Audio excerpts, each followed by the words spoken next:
Ito yung ito yung first clacker natin ng Daybird ng Katbalogan. What's up mga kano? For today's video, ito napakaagang pag-loop visit natin dito sa bayan ng Cabiao, Nueva Ecija mga kalapatid. At syempre kung familiar kayo sa loop niya, alam na natin kung kanino loop to. Ang magaling, masasabi ko magaling kasi Katbalogan Daybird, dalawang ibon sa day 2, may pangatlo pa siyang ibon. So walang iba syempre mga kalapatid, kundi si Daryl Lapus ng Angela, di ba? Angela Loop TV. Ayan, at hawak-hawak syempre ang Katbalogan Samar Daybird. Almost 600 kilometers. Tatay nito, Katbalogan din, si Unexpected, kaso second day. So nag-anak siya ng Krinos ko sa High Milim, then nag-anak siya ng Daybird. Ito nga yun, si Miss Expected. Kung ayun yung niya, wingstamp. Ayan. Ring number niya, so, ayan. Lakso ibon eh. BFRC South 281093. So siya yung first bird mo dito sa loop. Papakita ko rin sa inyo yung second bird natin. Pakawala ko muna para mapagpag ng konti. Lumipad. So hen siya, hen. So, nakunin ko isa. Yan, kapakagandang ibon ito mga kalapad. Katbalogan Daybird lang naman, itong nasa harapan natin. Ayan, motivated siya pumasok agad. Hindi ka na, isang na. Yung ibon mga kalapatids na nagkatbalogan, first bird niya rito. Ay, parang hindi lang lumipad ng almost 600 kilometers dito sa loop mo. Ito yun natin. Yung second bird, Daybird din siya. Ito. Yan yung second bird, Daybird. Difference siyang 11 minutes silang dalawa. Tapos, ito naman, ako nag-breed din ito, pero yung lahi nito, yung magulang nito, dun sa kumpare ko, sa kukumbine ko kay Sir Lut. Shoutout sa'yo, Sir Lut. Ito yung ikakarga namin to bro ngayon ng Maasin Leyte. Special race. Special race, Maasin Leyte. Sana pala rin. Small bird. Napakalit na ibon lang. Ayan, makikita nyo, naka-chips. So ano namang bloodline niya bro? Ano to? Tencel Itik cross sa Black Masili. Jong Benko. Hen din, hen. Hen din to. So bro, may tanong lang kami. Mas lamang ba talaga sa karera ang hen? Based on experience mo? Hindi. Ang masasabi ko lang eto real talk, mas lamang yung may alam. Sa observation. So observant na tao. Observation talaga. Kasi ako naman kahit gaya ni Unexpected, kak yun. So napatawid ko rin siya, napag-clap rin siya ng tawid dagat. Kaya talagang nasa sa alaga. So yung time lang na ngayon is mas lamang lang yung hen na napanalo mo? Kasi yan 4 yung sinakay ko ng Katbalogan. 3 yung nag-clock. Yung isa na maalam. Hindi ko alam kung ano nangyari. 3 to kasi yung isa kinuha na ng boss ko kahapon kasi gagamitin na for breeding. Yung nag-second day? Hindi, yung nag-second day. Nakuha na. Yung bird ko, second day yun. So ito, lilipad pa po ng Maasin Leyte, special race. Sa linggo na yan.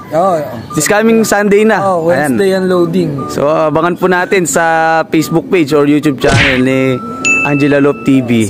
Magiging arrival niyan. Sa mga gustong mapanood yung magiging laban ito Maasin Leyte, abangan nyo Sunday. Ano bang expectation mo bro sa darating na Maasin Leyte? Target ko dito, wala kasi magde-Daybird kasi 700 plus kilometers. Baka magtaka sila, bakit alam mo na agad na walang magde-Daybird kasi yung layo. Based sa layo. Siyempre, probably mga 2 days silang lilipad. Target ko dito, dapat before 9 AM ng second day mag-clock.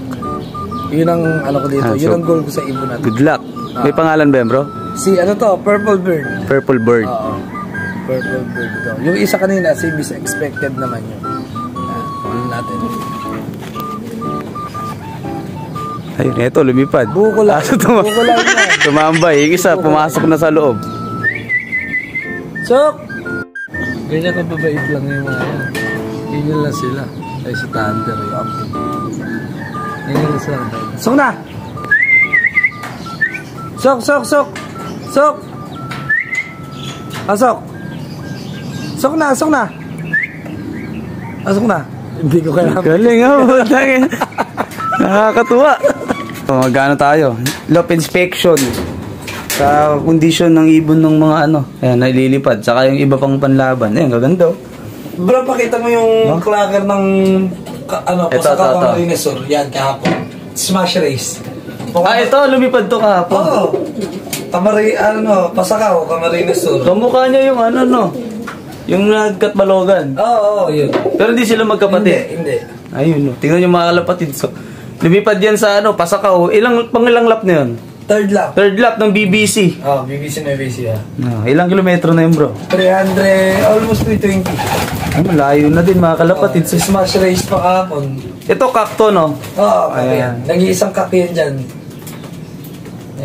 Gandang ibon, no? Pinalad lumusot kahit smash race. Solo entry kaya BBC. Saka konti lang ata yung nag-clock kahapon, ano? Konti lang. Wala, pahirapan talaga. Smash race, Yan, ganda ng droppings ng as of now, 6 a.m. in the morning. Ayan. Nakikita mong maganda yung kondisyon nila kasi alam basa Alam makikitang basa ang droppings. Lalo na dito sa backspace kasi hindi nakakapaka. Makikita mo yan. Ayan, droppings. Ito, lalo to. Ayan. Ayaw ba, Ito, may nakita pa akong kakaibang ibon, mga kalapatid. So, ayan. Ano tawag dito, bro? Tipler?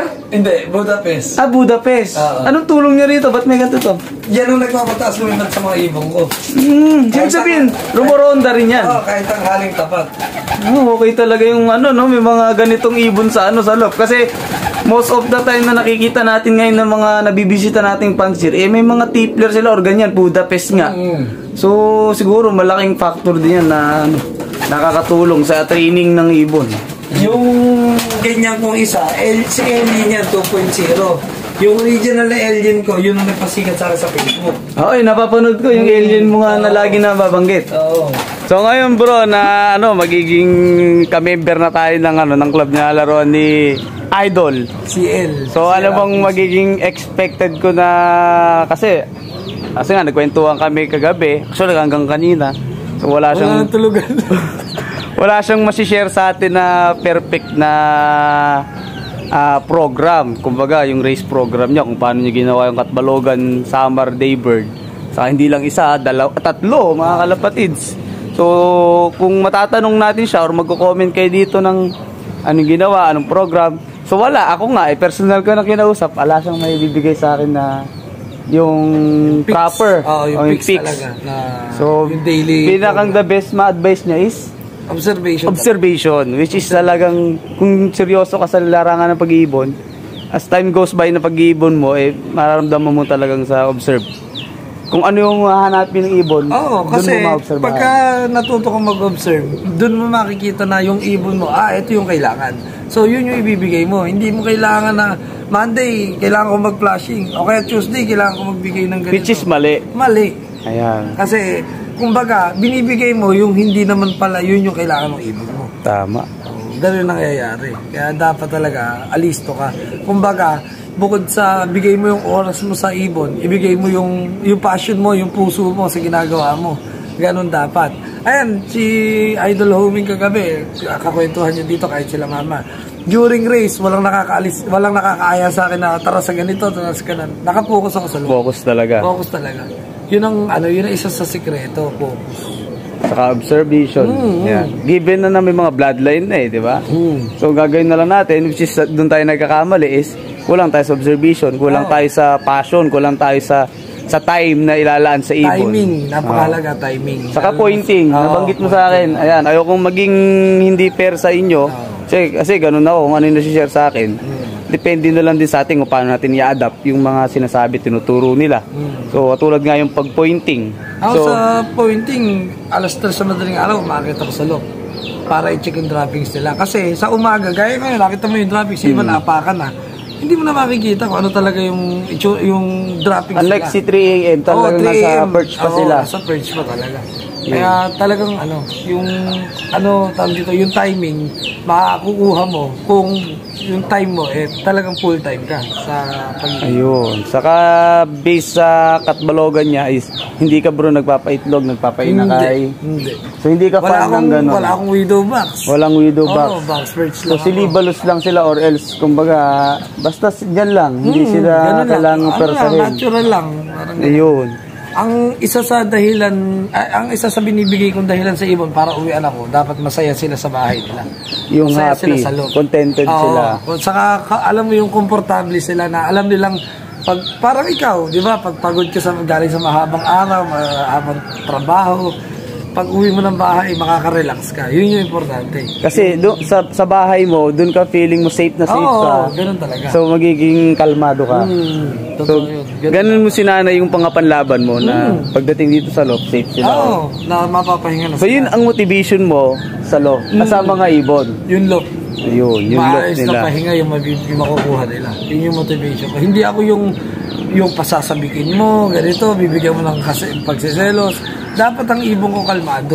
So grabe pala yung ginagawa mo, bro. Kasi talagang kung full time ka talaga. Kasi hindi mo magagawa yung kung busy ka. Oo, saka diba? hinahalin tulad ko sa tao ang ibon. Kumbaga ako kasi hindi ako, kumbaga parang may pagka-athlete ako eh. Kumbaga kung ano yung alam kong makakapagpabuti sa katawan ko, yung makakapagpa-relax sa akin, yun yung ina-apply ko sa ibon. Sa ibang term lang, kasi syempre ibon yung tao ka eh. Kumbaga kukunan mo lang ng idea. Sa isip mo, logic lang, ganun lang ang pag-iibon. Pabilayin ko lang, ngalay na bro. Ayan.